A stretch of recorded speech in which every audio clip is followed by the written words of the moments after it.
Hi everyone and welcome back to ThursDev. I'm your host Luke and today marks the first day of year 2 here at Level 0 NPCs. To kick it all off, we're going to start a quick talk about digital rights management, the boogeyman of gaming.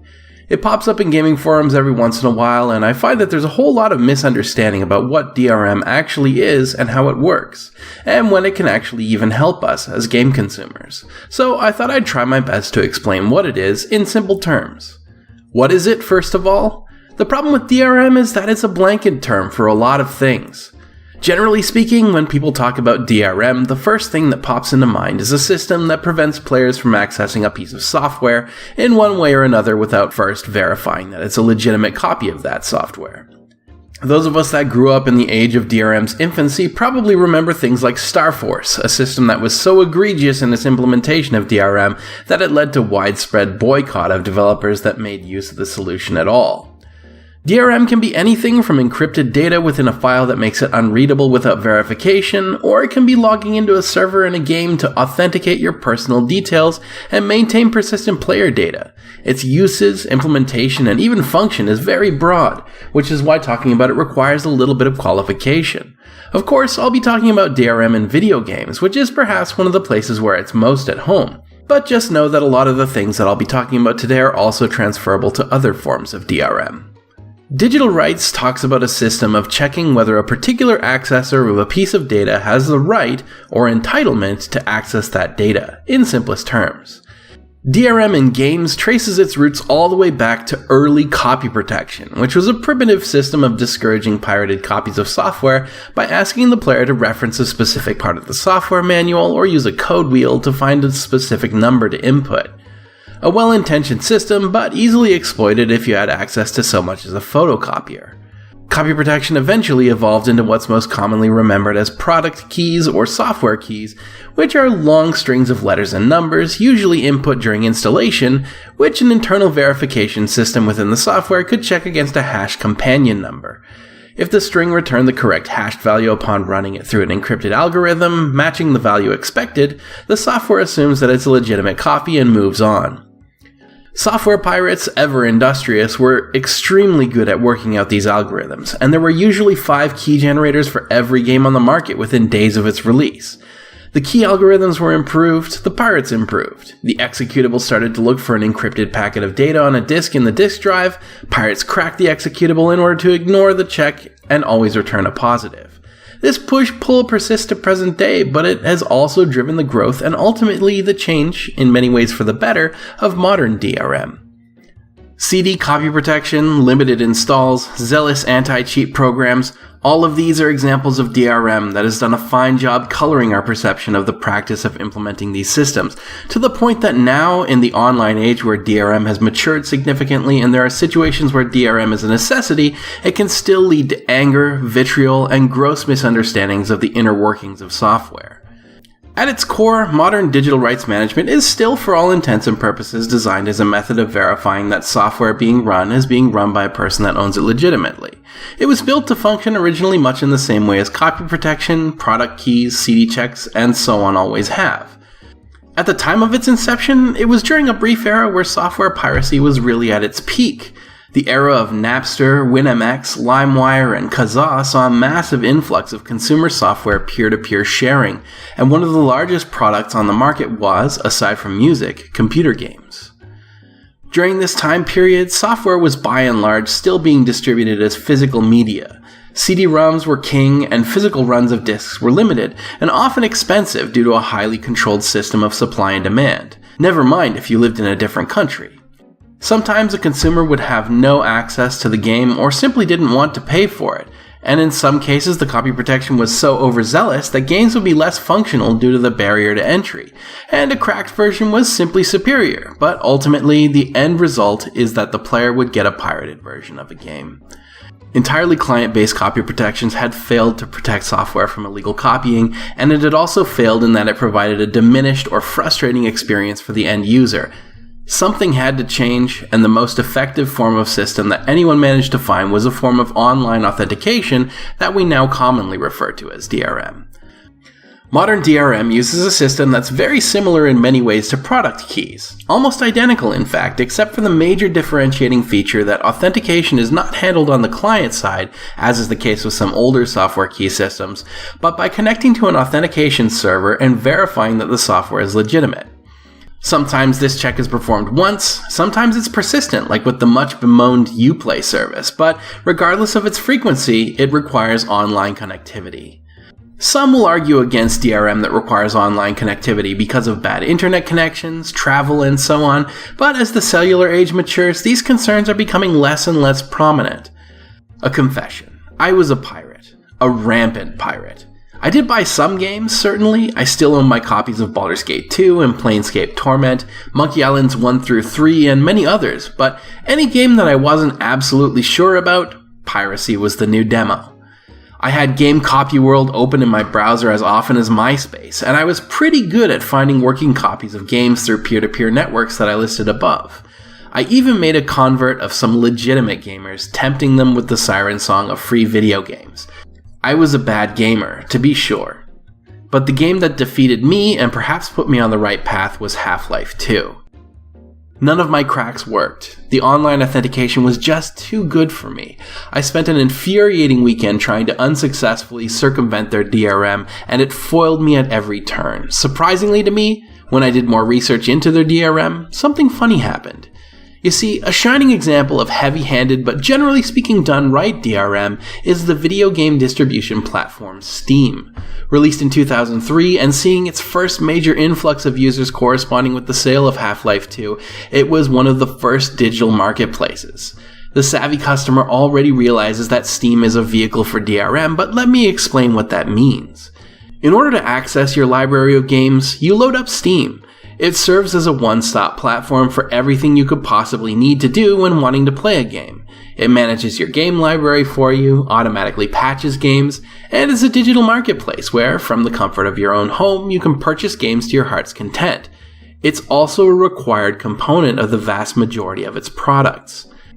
Attempt to load a game from its executable while Steam is unconnected. The game will launch Steam first, log into your account, authenticate the game against its own product licenses, and then launch the game for you.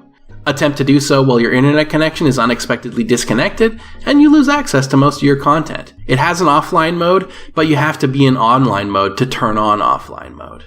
What keeps this from being completely impalatable to the average consumer, however, is that it's ubiquitous. If you're a PC gamer, you likely already use Steam. Odds are, with its extremely small memory footprint, you also don't feel overly compelled to log out of the service. For the average Steam gamer, the DRM aspect of Steam is practically invisible. And that invisibility is its greatest strength. Yes, it has detractors, but it's so cleanly streamlined PC gaming that it even managed to reform a number of dyed-in-the-wool game pirates like myself. When I broke down and bought the orange box, or perhaps received it as a gift, I can't really recall now since it was 11 years ago, it struck me how painless the process was. No disk, no patches to download, I didn't even have to muck about in the depths of my folder hierarchy. It just worked. Steam is easy and cheap, and that was as effective at breaking piracy for me as the DRM itself was. But not every platform has worked out quite as smoothly as Valve's. There have been some snafus in the road to proper implementation. Remember when I mentioned Uplay a moment ago? Let's talk about Assassin's Creed 2. If you play video games, odds are that you're at least familiar with the Assassin's Creed series of games. It's not got quite the player base of a Call of Duty or a Battlefield, but this sequel to Ubisoft's flagship product, and arguably the most popular in its franchise, caused an enormous controversy for having had been always online. Prior to its release, the announcement that it would be online only had been made, with the additional gaffe that it was going to also require the Uplay service be running in parallel. If the online connection was severed at any time during play, the game would close. If Uplay was closed, the game would close. If the game was to employ any online connectivity, this would have been understandable at the very least, but the game was for all intents and purposes single player. Later entries into the series would include online functions, but not this one, and this talk of a single-player game that required you to be online and connected to a proprietary second marketplace, even if the product was purchased through Steam, was, to put it gently, disastrous. Uplay was a mess. It continues to be a mess in my own anecdotal experience, but back at the time of the launch of Assassin's Creed 2, Uplay had connectivity issues, poor UX, at times it refused to launch or authenticate a user's login, and all of this was exacerbated as Ubisoft was subject to a distributed denial of service or DDoS attack in protest on the day of Assassin's Creed 2's launch, preventing players from accessing the game at all on its street date. It was a reactionary tactic by people against the concept of an always online DRM, and though it was certainly a dick move, it did send a message. People don't want access to their game to be contingent on whether they're connected to the internet or not. And why should they? If a game is single player and doesn't have any deeply integrated multiplayer functions, there's really no practical need for persistent online connectivity, except for as an anti-piracy measure. Good Old Games, now GOG, espouses policy of DRM Freedom in the games it distributes, with a policy of if you paid money for it, it's yours. Each game you purchase through GOG is presented as a downloadable backup installer that includes the entire product without any DRM included. This has done wonders to ingratiate CD Projekt with the gaming public, but even in these GOG games, which have proven with the advancement of distribution platforms making convenience the winner over piracy, there is still no truly full escaping DRM. Anti-piracy is certainly a function of DRM, but in a market where increasingly more games legitimately require online connectivity to function, like MMOs, competitive shooters, MOBAs, and more, there's a point where DRM itself becomes an inextricable part of the game itself. For any game with online multiplayer, there's most commonly going to be an intermediary server that your game communicates with. The player transmits their inputs to the server, and the server has to validate with the client and communicate the appropriate actions to any other players nearby. This alone wouldn't be a problem and is entirely accomplishable without DRM, but consider your game of Overwatch if you have one. You have an account, your Battle.net account, which stores your playtime, metrics, accumulated gold, which skins you do and don't have unlocked, voice lines, everything.